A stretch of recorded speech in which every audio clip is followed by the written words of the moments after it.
Bismillahirrahmanirrahim. Assalamualaikum warahmatullahi wabarakatuh. Perkenalkan, nama saya Priya Febriana dengan NIM D051201002. Di sini saya akan mempresentasikan sebuah materi mengenai pengaruh teknologi informasi terhadap arsitektur. Sebelumnya, saya mempresentasikan materi ini untuk memenuhi tugas mata kuliah pemrograman dan sistem informasi. Langsung saja yang pertama yaitu, apa sih itu teknologi informasi? Secara umum, pengertian teknologi adalah ilmu pengetahuan yang di dalamnya mempelajari tentang keterampilan dalam membuat suatu alat, metode pengolahan, dan ekstraksi suatu benda, agar mampu menyelesaikan berbagai permasalahan tertentu dan pekerjaan sehari-hari manusia pada umumnya. Beberapa ahli ada juga yang menjelaskan bahwa teknologi adalah sarana dan prasarana yang dibuat oleh manusia agar bisa menyediakan barang-barang yang diperlukan untuk keberlangsungan dan juga kenyamanan hidup manusia. Sebelumnya, pengertian teknologi adalah hanya sebatas berbagai benda yang mempunyai bentuk, seperti peralatan dan juga mesin. Namun saat ini, teknologi merupakan sesuatu yang mempunyai wujud dan juga tidak berwujud, seperti ilmu pengetahuan, software komputer, dan masih banyak lagi. Teknologi informasi tidak hanya penting sebagai alat komunikasi via elektronik saja, melainkan merupakan perangkat penting yang seharusnya dimiliki dalam bisnis sebagai sarana untuk berkoordinasi dan pengarsipan dokumen-dokumen penting. Teknologi informasi diterapkan guna untuk pengelolaan informasi yang pada saat ini menjadi salah satu bagian penting karena meningkatnya kompleksitas dari tugas manajemen, pengaruh ekonomi internasional atau globalisasi, perlunya waktu tanggap atau response time yang lebih cepat, dan tekanan akibat persaingan bisnis. Tujuan teknologi informasi adalah untuk memecahkan suatu masalah, membuka kreativitas, meningkatkan efektivitas, dan efisiensi dalam melakukan pekerjaan. Selanjutnya yaitu, apa yang dimaksud dengan arsitektur? Arsitektur adalah seni dan ilmu dalam merancang bangunan. Dalam artian yang lebih luas, arsitektur mencakup merancang dan membangun keseluruhan lingkungan binaan, mulai dari level makro yaitu perencanaan kota, perancangan perkotaan, arsitektur landscape, hingga ke level mikro yaitu desain bangunan, desain perabot, dan desain produk.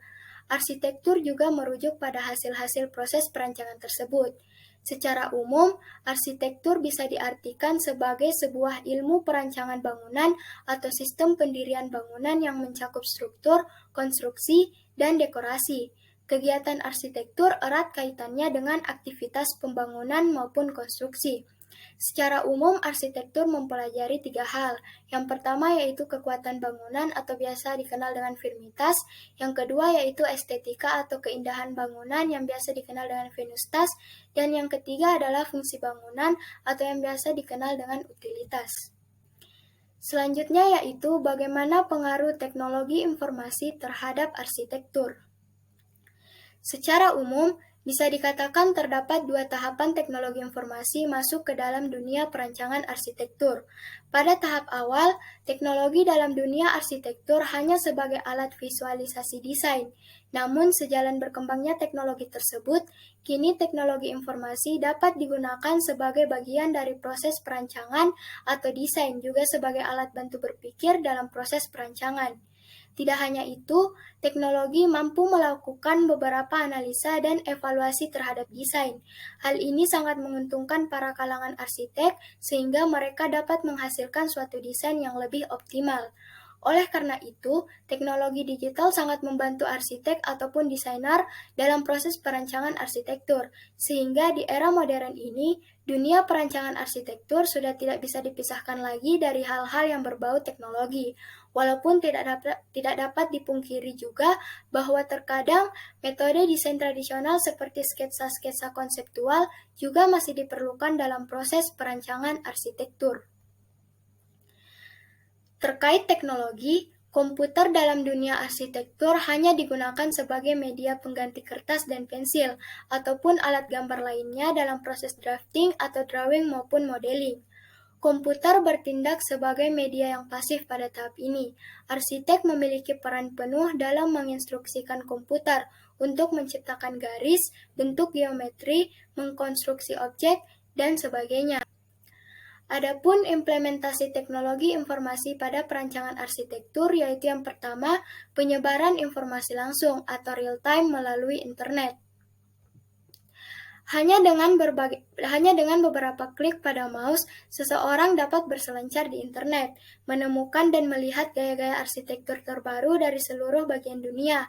Ini menyebabkan perancangan arsitektur menjadi lebih mendunia atau global. Yang kedua yaitu menawarkan kemampuan baru dalam mengembangkan bentuk-bentuk geometri yang rumit. Komputer-komputer baru yang sangat kuat menjadikan bentuk-bentuk bangunan yang secara geometris sulit menjadi lebih mudah dibuat. Yang ketiga yaitu menawarkan kemampuan baru dalam menghitung aspek-aspek kuantitatif perancangan, seperti environmental, konstruksi, dan lain-lain. Yang keempat yaitu kebutuhan dunia akan arsitektur yang ramah lingkungan telah mendorong para arsitek merancang bangunan-bangunan yang lebih ramah lingkungan, hemat energi, dan lain-lain. Komputer menjadikan tugas yang rumit yang apabila dikerjakan secara manual menjadi jauh lebih mudah, presisi, akurat, cepat, dan menyenangkan. Dan yang terakhir yaitu pengenalan pemanfaatan teknologi baru dalam bangunan, pembuatan sketsa awal, dan pengarsipan karya desain. Selanjutnya yaitu mengenai Computer Aided Design atau CAD, merupakan salah satu software yang paling umum digunakan di kalangan engineer, arsitek, ataupun desainer. Awalnya CAD hanya dapat bekerja pada grafik 2 dimensi, namun sejalan dengan perkembangan teknologi, kini CAD mampu bergerak dalam sisi grafik 3 dimensi. Hal ini sangat membantu kalangan arsitek dalam membuat modeling yang dapat berfungsi sebagai desain konseptual awal ataupun untuk melakukan simulasi dan analisis tanpa harus membuat maket.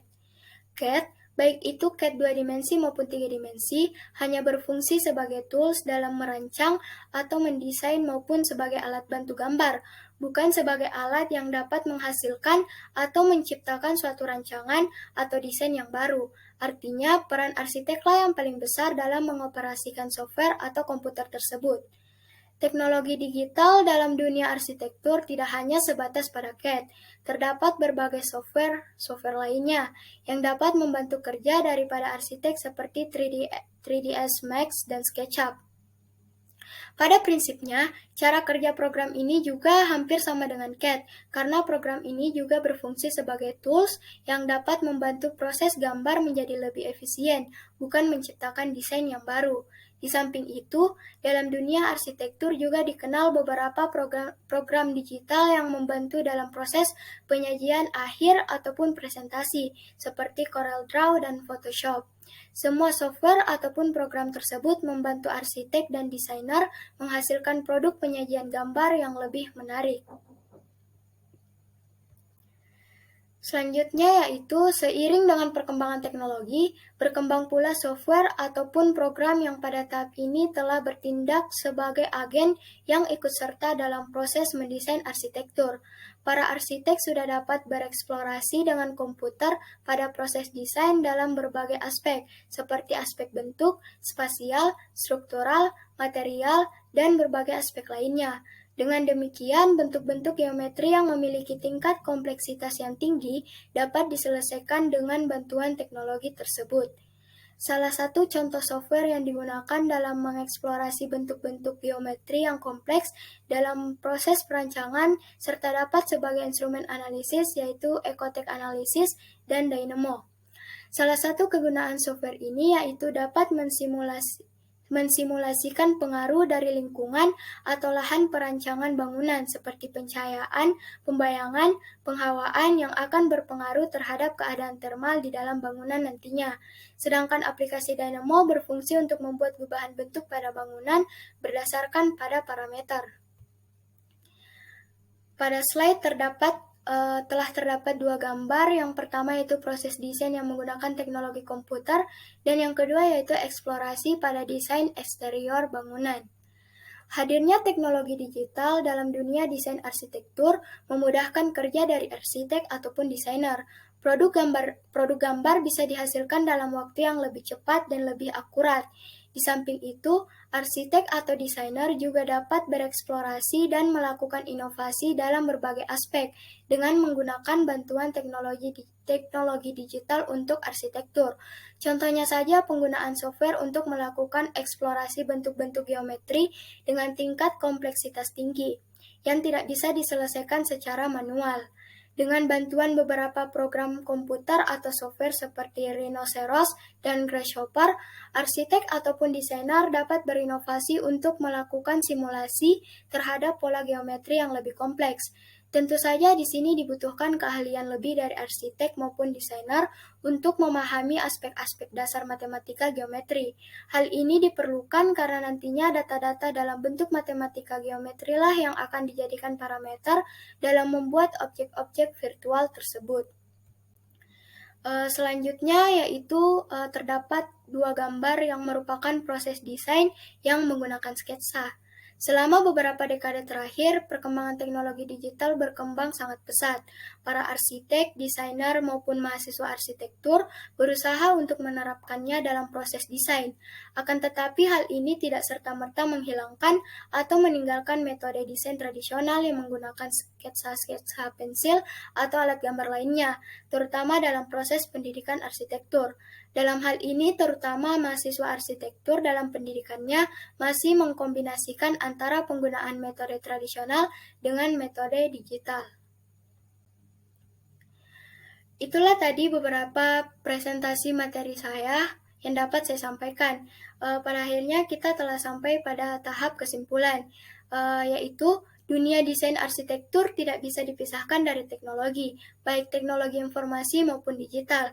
Perkembangan teknologi telah menjadi bagian dari dunia desain arsitektur, baik itu di kalangan profesional maupun di kalangan mahasiswa. Perkembangan teknologi digital dari waktu ke waktu memberi dampak dalam kemajuan proses desain arsitektur. Dengan dikembangkannya berbagai software yang berhubungan dengan arsitektur, maka proses desain arsitektur semakin berkembang dan beberapa inovasi-inovasi desain baru dapat tercipta.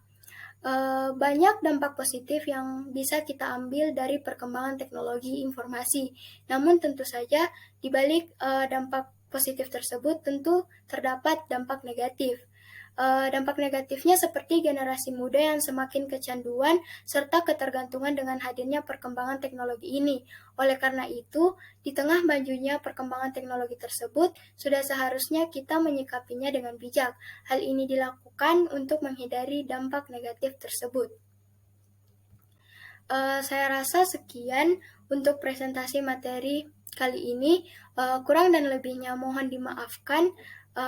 Wabillahi taufiq wal hidayah. Wassalamualaikum warahmatullahi wabarakatuh.